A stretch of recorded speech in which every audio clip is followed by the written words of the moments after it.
Good morning, everybody. You joined us this morning, and we're going to be discussing our hot topic of the day, which is hate crime. Next week is National Hate Crime Awareness Week, and this morning I'm joined by one of the case managers in my service, Natalie. My name's Andrew Snee, and I'm head of compliance and support at Curo, and that deals with the areas of antisocial behaviour, domestic abuse, and hate crime. And as I said this morning, we're joined with Natalie. I'll let her introduce herself. Morning, I'm Natalie Whitesell, case manager for the compliance team. Morning. Morning. So as I said, next week is National Hate Crime Awareness Week, and we wanted to raise awareness of hate crime and how Curo deal with hate crime, including supporting victims, but also taking action against perpetrators.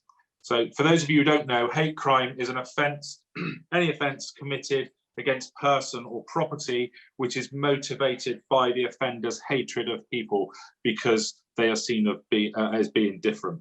And that could be on the grounds of race, ethnicity, nationality, religion or belief, sexuality, gender or transgender, disability, health, mental health, or age. And it can include incidents of verbal abuse, harassment and threats, physical assault of any kind, damage to home or property, bullying, graffiti, vandalism, and pretty much any form of intimidation that I've not mentioned. And you know, it is sad to say that this does go on. Obviously, it goes on in everyday life, and we do have customers who do experience this every day. So this morning, what we want to do is talk about, as I said, and in a minute, Natalie will take us through how we support victims of hate crime, who we work with, and how those cases are taken forward. What I would say is every time you report a hate crime case to us, it is dealt with in the strictest of confidence, and our aim is always to support you in what you want to happen. So Natalie, I know over the years you've dealt with quite a few hate crimes and supported victims. And you know, do you want to tell us how you work with victims of hate crime? So we obviously, like you've already said, we treat hate crime very seriously. It is a crime, so we want our customers to have the confidence to report it to us. And like you've already said, everything's confidential unless the customer gives us permission to talk to anybody. So initially, if you are a victim of a hate crime, we would want you to report it to us, tell us what's happened. One of the guys in the team will take your call initially and assess the risk. So obviously we want to base our approach on two things really. The first one being what you want to happen, and secondly, the level of risk.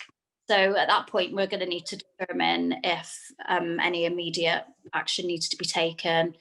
We can offer you security enhancements to make you feel safe in your home. Then it will get assigned to a case manager like myself, and I will aim to come and see you in 24 hours to get a better understanding of the incident, to understand what it is that you want to happen. We work with other agencies. We want to give you as much support as we possibly can to feel, again, safe and not at risk from anybody. So we will work with the police. We will refer to agencies like SARI for support, and you know, give you what you want out of the process. So yeah, so you know, we're going to support you all along this journey, so that you, at the end result is that you feel safe and you're not at risk anymore. Yeah. So, and I think the most important thing to take from that also is you're not alone, and we will support you. And as you said, we will refer into other agencies as well, such as SARI, one of the biggest hate crime support agencies, you know, standing against racism and inequality. But I think, you know, what we want to also say is it is really important that it is reported, because we want to make our communities safer. And, you know, first and foremost, our concern is the well-being and safety of the person reporting the crime, isn't it? Yeah, yeah. And also on that, like a lot of people don't want to get involved. So if you witness an incident, it's really important to take ownership of that. You know, we've all got a moral responsibility to help people in the situation.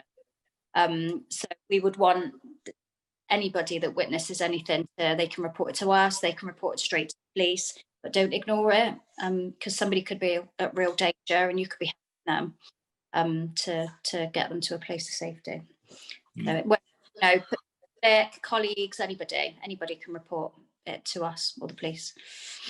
Great. And I think it's also fair to say, you know, if anyone's a victim of vandalism or graffiti, we have teams on pretty much on standby that we will go out on the same day and deal with those incidents as well. So we are able to remove graffiti at speed, and also deal with vandalism and make people safe in their own homes. I think it's also fair to say that the victim's voice is a very big thing for us, isn't it? And it's about giving them a voice about what do they want to happen, and can we support them through that process of making that happen. And I think I'm fair to say, Natalie, pretty much anything, you know, is achievable. Yeah, absolutely. Yeah, we you know, it's not a one size fits all service for us, especially in hate crime, because every incident is different, every customer is different. So, you know, people want different things out, you know, when they report to us. So it's most definitely you know, a victim-led approach. Like, if you don't want something to happen, we're not going to make it happen, but we will use, you know, the tools and powers that we got available to us to, you know, to get it to stop, and, you know, to keep everybody safe. And I think it's also fair to say and to confirm that after that first report and that first meeting, the customer will have an action plan, so they have a really clear understanding of what we are able to do with them, for them, and potentially what we may need them to do to help this situation as well. Mm-hmm. Yeah, definitely. Like, and that's done from the very beginning. You know, we are a very open and honest organisation, and if we're, you know, it's really important for people to understand, and for the customers to understand what is realistic and what's achievable. Of course, we'll do everything, you know, to help, but we have to be open and honest with people. Yeah. We'll do what we. Okay, and I think also, you know, for anyone living in a Curo property or a Curo tenant, obviously we have legal interventions which we can take, such as injunctions, to protect people, and take an action jointly sometimes, because let's not forget it is a crime. So this could be in conjunction with the police as well, to take action against those people who are harassing people. Do you want to just talk through how an injunction works, Natalie? Yeah, so we can apply to the court against, well, not just against other tenants, against anybody really, to restrict their behaviour. So if somebody is a perpetrator of hate crime, we can ask the court for help in making their behaviour stop, banning them from a particular area to keep people safe, stopping them from contacting the victim or anybody else that might be at risk. And also that, you know, if they are a tenant, if you are a tenant of Curo and you are, you know, a perpetrator of hate crime, we're going to deal with you really robustly. Zero tolerance for Curo. And we will use all the tools and powers that we can to make that behaviour stop, you know, and it could end up affecting your tenancy. So it's really, yeah. And I think that's really, really key, isn't it? I think at the end of the day, you know, at Curo, we are saying we're not going to accept this. This is zero tolerance on all forms of hate crime, and you know, we aren't going to accept it. you do risk having not only criminal action taken against you through the police, and we always encourage people to report incidents to the police, so people can be dealt with criminally as well. You run the risk of having court action against you. Ultimately, as Natalie's just said, losing your home. Mm-hmm. And you also run the risk of having services withdrawn from you from Curo as well, because I think we say, actually, to live in one of our homes, this kind of behaviour is just totally unacceptable. And if that means we have to limit the services that we provide to you, we go as far as doing that. Yeah. And Natalie, do you want to just talk about potentially some of the other agencies that you've worked with? I know I mentioned SARI a minute ago for the for victims of hate crimes. Do you want to mention a little bit about them? Yeah, so SARI are an organisation that supports victims of hate crime, and that can be any form of hate crime, like Andrew's listed already, like you've listed already. They will, they're a really good support agency for victims. They will help in any way they can, really. If somebody gets to the point where they don't feel safe where they're living, we can work with them to look for alternatives for that person. And they have a good relationship with the police, so they support victims through, if it goes to court and they to attend court, and through that process they will do that as well. They're a good.